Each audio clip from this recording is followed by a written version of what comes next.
Salut à tous, bienvenue à Qu'est-ce que l'ART? Cet outil d'IA améliore les images et permet le matting, changeant l'état de l'art, supprimant l'arrière-plan, etc. Le meilleur outil est l'Enhancer, mais le plus connu est le matting. L'Enhancer améliore la qualité de l'image, tout simplement. Ici, on aurait un avant et un après. Ça paraît exagéré, mais ça ne l'est pas. Je l'ai beaucoup testé et ça marche incroyablement bien. Le site montre ces deux applis, leurs fonctions et c'est ce qu'elles font. Très bien, bienvenue sur l'ART Image Enhancer, d'accord? Cet outil d'IA va améliorer la qualité de nos images. Et non, ce n'est pas faux, d'accord? Je vais prendre cette capture d'écran où il va essayer d'améliorer la qualité. Ici, ça peut sembler inchangé, mais en zoomant, on verra la différence, d'accord? En zoomant encore plus, on voit la différence, non? Entre le côté pixelisé à gauche et moins pixelisé à droite, sans parler des changements de couleur et autres. Regardez à gauche, à droite, plus on zoome, plus c'est visible, d'accord? Et tout ça grâce à l'intelligence artificielle, d'accord? Il nous montre des exemples où la gauche est pixelisée, vous voyez? Et la droite est nettement meilleure. Tellement qu'on le voit en dézoomant. Je zoome autant pour que vous voyez, sachant que vous regardez en basse résolution, ok? Je vous assure, le changement est radical, ok? C'est impressionnant. Ici, on voit les rayures du tigre. Là, presque pas, ok? Sans parler du pelage du tigre, totalement différent, ok? Voilà. Comment ça marche? Ici, on a le matériel qui traite l'image qu'on va améliorer. On a le modèle d'IA avec lequel on va faire l'amélioration. Évidemment, chaque modèle a sa fonction. Si on clique ici, ça nous dit à quoi sert chaque modèle. Okay? Le GAN 3 sert à avoir plus de détails. Le Smooth V3 génère des images avec l'IA. Okay? Et Real Photos, c'est pour restaurer les photos. Okay? D'autre part, on peut restaurer les visages ici. Comme on le voit, on peut le faire en deux étapes. Si une étape ne suffit pas, on peut refaire le processus une deuxième fois. Ainsi, l'image finale serait encore améliorée. D'accord? Ensuite, on a l'image prompt qui garde le prompt qu'on a mis sur l'image. Non? Compris? On peut ajouter du texte. Ça ajoute du texte et pour exporter, en bas à droite, on clique sur Batch ou Single Export. Et voilà, simple comme bonjour. Très bien, bienvenue à ce programme d'IA, l'image matting ART, devenu assez célèbre. Comment ça marche? On clique sur Ajouter. OK? On ajoute des images ou un dossier entier. Et voilà une image, d'accord? On voit l'avant et l'après. Évidemment, sans changement, il n'y a pas de différent. Comment ça marche? À droite, on a le matériel pour traiter les modifications. Recommandé? NVIDIA, non. Ensuite, on choisit le modèle pour faire les changements. OK? Ici, on a l'option de sélectionner une zone si on veut choisir. On peut aussi laisser l'IA faire la sélection. OK? Par exemple, ça a détecté des trucs des articles de sport, le visage et la personne entière, ok? Ça pourrait nous servir.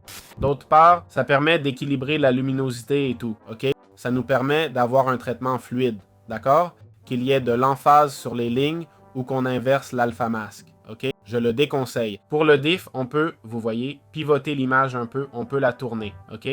On peut aussi l'inverser verticalement. Une fois sélectionné, on clique sur Démarrer, d'accord? Et que va faire ce processus? Ce processus va appliquer tous les changements qu'on a faits et aussi faire le détourage d'image. C'est à ça que sert cet outil.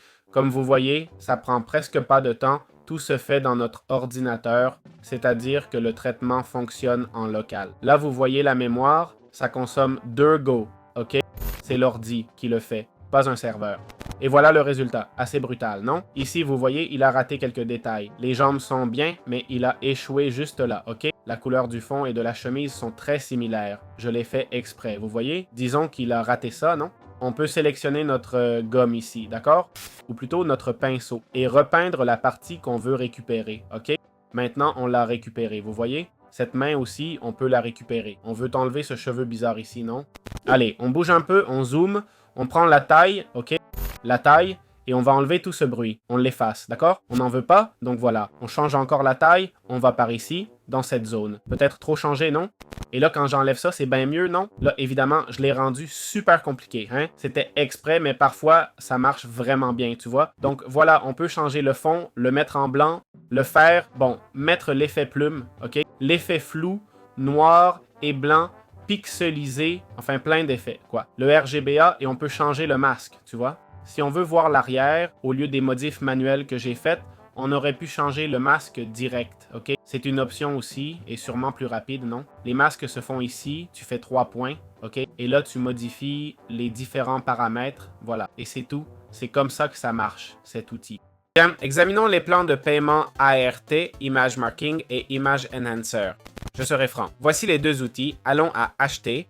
Je serai dur car j'ai déjà vu les prix rapidement. L'Image Enhancer, qui améliore nos images, coûte 70-80 $ en licence permanent. Ça vaut le coup pour améliorer des images. C'est un prix costaud quand même. C'est vrai que c'est permanent. Attention, pas de mise à jour incluse. Ah, peut-être si, il y a écrit Lifetime Upgrade. Ah oui, en fait, il y a bien des mises à jour. C'est bien, c'est pas bien. C'est bien si on l'utilise vraiment. Perso, je vois mal comment utiliser un tel outil, sauf si on fait des sites web avec plein d'images et qu'on juge la qualité importante. Je ne vois pas d'autre utilité. D'un point de vue commercial, évidemment, si vous faites des séances photos et voulez améliorer une partie, vous pouvez essayer. Évidemment, ça ne sera jamais aussi pro qu'une vraie photo bien prise. Cette IA résout en fait un problème de faible résolution d'une image.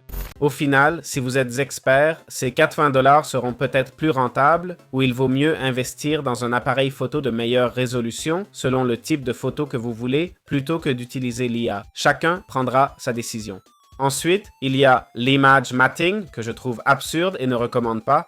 Je l'ai mentionné car il est célèbre, mais son prix m'a vraiment surpris. Au final, cet outil sert uniquement à supprimer l'arrière-plan. Il existe des outils gratuits qui font ça, comme Remove BG. C'est gratuit. C'est vrai que la qualité fournie est très basse. Je crois que le max était 512 par 512 pixels. Ici, il n'y a pas de limite. On est d'accord là-dessus. Faut dire aussi que ça améliore même la qualité de l'image. Cela dit, 75 $ pour un paiement unique, ça me va. 2000 $ pour une licence pro, c'est abusé.